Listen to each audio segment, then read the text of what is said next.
ए रूपाली, ए Rupali, bro एक बात बता। मेरी बंदी और मेरे बैंक के पैसे मुझे एक साथ घोष क्यों कर देते हैं? तेरे साथ ही नहीं और बहुत सारे लोगों के साथ ये सेम चीज़ होती है। क्या आपके साथ भी होता है कि आपके मंथ के एंड में आपके पास पैसे नहीं होते बिल्कुल भी, और मंथ की स्टार्टिंग में जब आपकी सैलरी आती तब अंबानी मेरे।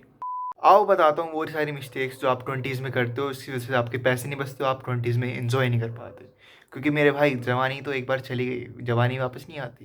अगर तुमने ये सारी चीज़ें समझ ली तो तुम्हारी ट्वेंटीज़ में नहीं तो थर्टीज़ में तुम्हारे मुंह में रजनीगंधा और कदमों में दुनिया होगी। तो मैं तुम्हें 7 मिस्टेक्स बताने वाला हूँ जो हर एक इंडियन तो अपनी ट्वेंटीज़ में करता ही करता है, जिसकी वजह से वो रिग्रेट करता है अपने थर्टीज़ में। नो बकवास, नो बोरिंग ज्ञान, चलिए शुरू करते हैं बिना किसी नंबर 1, अब मेरी सैलरी है, अब तो मैं अंबानी हूँ।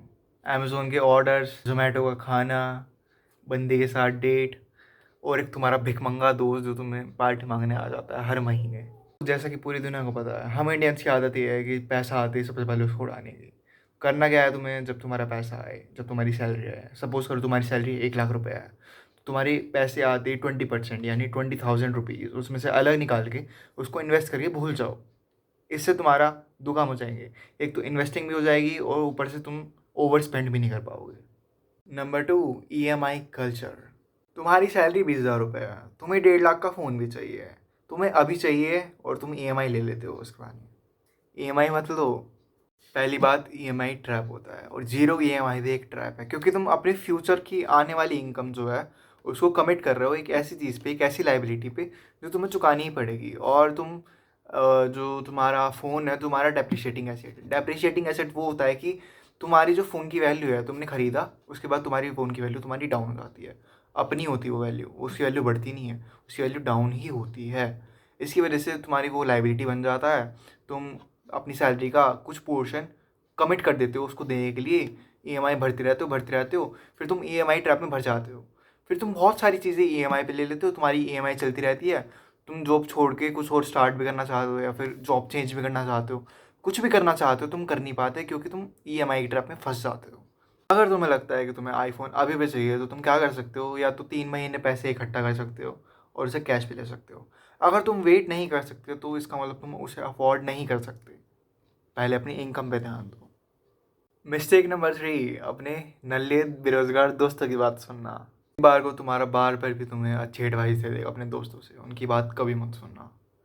देखो होता क्या है कि तुम्हारा दोस्त बोलता है कि तुम क्रिप्टो में इन्वेस्ट कर दो, तुम्हारे पैसे डबल हो जाएंगे, ट्रिपल हो जाएंगे, 25 दिन में पैसा डबल। ऐसा नहीं होता है, ये सब बकवास है। देखो मैं ये नहीं कह रहा हूँ कि क्रिप्टो बेकार चीज़ है, मैं ये भी नहीं कह रहा हूँ कि क्रिप्टो में तुम्हारे पैसे डूब जाएंगे या तो तुम्हारे पैसे, मैं तुम्हें एडवाइस दे ही नहीं रहा हूँ। मैं तुम्हें ये बता रहा हूँ कि क्रिप्टो बहुत अनसर्टेन है, इस चीज़ में अपना पैसा मत डालो अगर तुम्हारे पास बहुत ही ज़्यादा फालतू पैसा नहीं पड़ा है वेस्ट करने के लिए तो। क्योंकि इसका ऐसा सीन है कि ऊपर भी जा सकता, बहुत ऊपर भी जा सकता है, बहुत नीचे भी आ सकता है। और अगर तुम्हें रिस्क लेना ही है तो तुम अपने रिस्क पर रिस्क ले सकते हो।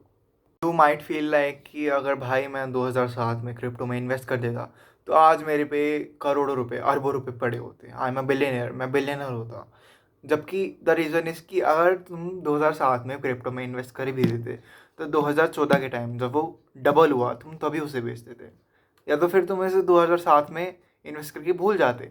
और ये भी हो सकता है कि अगर तुमने 2007 में क्रिप्टो इन्वेस्ट किया तो तुमने ऐसी बहुत सारी आलतू फालतू चीज़ों में इन्वेस्ट किया होगा, जिसकी वजह से तुम अपनी डिसीजंस की वजह से कभी रिच बन ही नहीं पाते।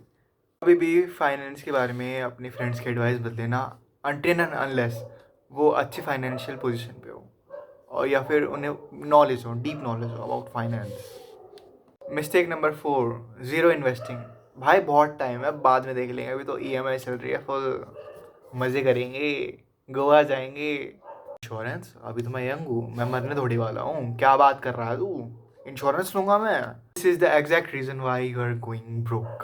तुम इसलिए गरीब बनते हो क्योंकि तुम अपनी इन्वेस्टिंग स्टार्ट ही नहीं करते अर्ली एज से।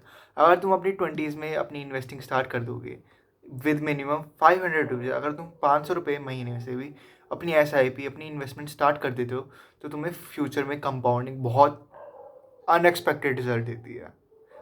तुमने सोची भी नहीं होगी ऐसे रिजल्ट देती है, क्योंकि कंपाउंडिंग ऐसी चीज़ है जो तुम्हें कभी घोस्ट नहीं करेगी।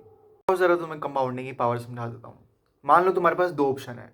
एक ऑप्शन है कि तुम अभी 1 करोड़ रुपए ले लो मेरे से, और दूसरा ऑप्शन ये है कि मैं तुम्हें आज 1 रुपया देता हूँ, कल उसका डबल दूंगा यानी 2 रुपये, और उससे अगले दिन मैं तुम्हें उसका डबल दूंगा, यानी 4 रुपये।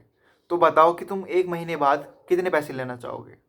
तुम अभी मेरे से 1 करोड़ रुपये लोगे, या फिर 30 दिन बाद जो अमाउंट आएगी वो लोगे? तुमने ऑप्शन 1 लिया है कि मैं अभी 1 करोड़ रुपये ले लेता हूँ, बाद में देखेंगे, तो भाई तुम्हारा 52 करोड़ रुपीज़ का नुकसान हो चुका है। 52 करोड़ रुपीज़। क्योंकि अगर तुम एक चीज़ को डबल करते रहते हो 30 दिनों तक, तो वो चीज़ 53 करोड़ हो जाती है। This is the actual power of compounding.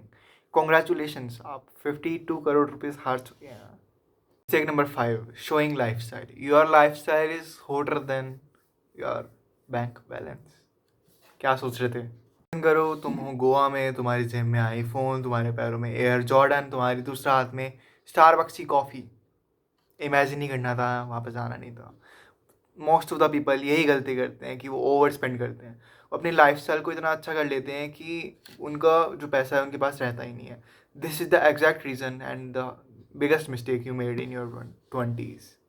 तुम्हारा एटीट्यूड किसी की जान ले लेगा। नहीं, हमें जान नहीं लेनी है, हमें मिस्टेक नहीं करनी है। मिस्टेक करते हो तुम कि तुम रेदर देन बीइंग रिच, तुम एक्ट करते हो कि तुम रिच हो। रिच ऐसे बिहेव नहीं करते मेरे भाई। इंस्टेड ऑफ शोइंग रिच कि तुम रिच हो, तुम एक्चुअल में रिच बन सकते हो। कैसे? अपनी स्किल्स के ऊपर इन्वेस्ट करके, अपनी बॉडी के ऊपर इन्वेस्ट करके, अपने टाइम की वैल्यू समझ के।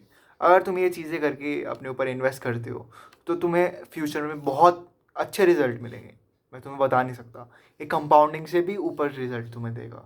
गोवा में किसी स्ट्रेंजर को इम्प्रेस करना तुम्हारी 25,000 की सैलरी के ऊपर, तुम खुद सोचो कि तुम इन्जॉय कर ही नहीं पाओगे। तो तुम इतना कमा लो कि तुम इतना बना लो कि तुम, अगर तुम इन्जॉय भी कर रहे हो तो तुम्हारे दिमाग में टेंशन ना रहे किसी चीज़ की, मनी को लेकर। Mistake number 6, not trekking your money. तुम्हें पता ही नहीं तुम्हारे पैसे कहाँ चले जाते हैं। तुम सोचते हो कि तुमने आज दिन में 500 रुपये खर्च करे हैं, बट फिर 200 रुपये तुम्हारे खाने के, 50 रुपये ऑटो की, 700 रुपये तुम्हारी ऑनलाइन शॉपिंग, 50,000 रुपये का आईफोन। रियली? अगर तुम अपने मनी का ट्रैक नहीं रख पाते हो, अपनी छोटी छोटी चीज़ों का ट्रैक नहीं रख पाते हो कि तुमने आज कितना स्पेंड करा, कल कितना स्पेंड करा, तो इससे तुम अपने मन में सोचते हो कि तुमने बहुत कम स्पेंड करा है, बट एक्चुअली में वो नंबर कुछ और ही होता है। तो इसके लिए तुम क्या कर सकते हो? अपनी एक्सेल शीट बना सकते हो जिसमें तुम ट्रैक रख सकते हो, या फिर बहुत सारी मोबाइल ऐप्स भी आती हैं जिसमें तुम अपना मनी का बेसिक ट्रैक रख सकते हो कि तुमने आज कितना स्पेंड किया। इससे तुम्हारे खर्चे भी कम होंगे, एंड सेकंड चीज़, तुम सेव भी ज़्यादा कर पाओगे, और तुम्हें माइंड में ये भी रहेगा कि मैंने इस चीज़ पर ज़्यादा खर्चा किया, मुझे इस पर कम खर्चा करना चाहिए था। तुम उस चीज़ को कभी ठीक नहीं कर सकते क्योंकि तुम्हें पता ही नहीं है तुम्हारा पैसा जा कहाँ रहा है। दैट्स वाई ट्रैक रखना मनी का is important. Mistake number 7, having no emergency fund. उससे ये होता है, तो तुम्हारे 20s तुम्हारे लिए बहुत इंपॉर्टेंट है और बहुत अनप्रेडिक्टेबल भी है। भगवान ना करे तुम्हारी जॉब चली जाए तो तुम कैसे सर्वाइव करोगे? तो इसलिए इमरजेंसी फ़ंड होना बहुत ज़रूरी है। इमरजेंसी फ़ंड तुम्हें कैसे बना सकते हो कि तुम्हारा मंथली जितना भी एक्सपेंस है, मान लो तुम अकेले इंसान हो, तुम्हारे कोई घर परिवार नहीं है, तुम्हारे मम्मी पापा तुम्हारे पे डिपेंडेंट नहीं है, तो तुम्हारी 20,000 रुपये की सैलरी है, तो तुम्हारा खर्चा कितने का है? तुम्हारा खर्चा 15,000 का है, तो तुम उस 15,000 को मल्टीप्लाई कर दो 6 से, यानी 6 महीने का इमरजेंसी फ़ंड तुम्हारे पास होना चाहिए। इसका मतलब है 90,000 रुपये तुम्हारे पास होने चाहिए इमरजेंसी फ़ंड के तौर पे। ऑल राइट, अगर तुम ये चीज़ें ठीक कर लो तो तुम अपनी 30s में इन्जॉय कर सकते हो, अगर तुम 20s में इन्जॉय नहीं भी कर रहे हो। बट अगर तुम ये अपनी मिस्टेक्स करते रहते हो रिपीटेडली, तो तुम अपने 30s में इतना सफ़र करोगे कि तुम रोने लग जाओगे कि यार मेरे साथ क्या हो रहा है ये। ऐसा तुम्हारे साथ ना हो, मैं दुआ करता हूँ। I am sure you will thank me later in your 30s।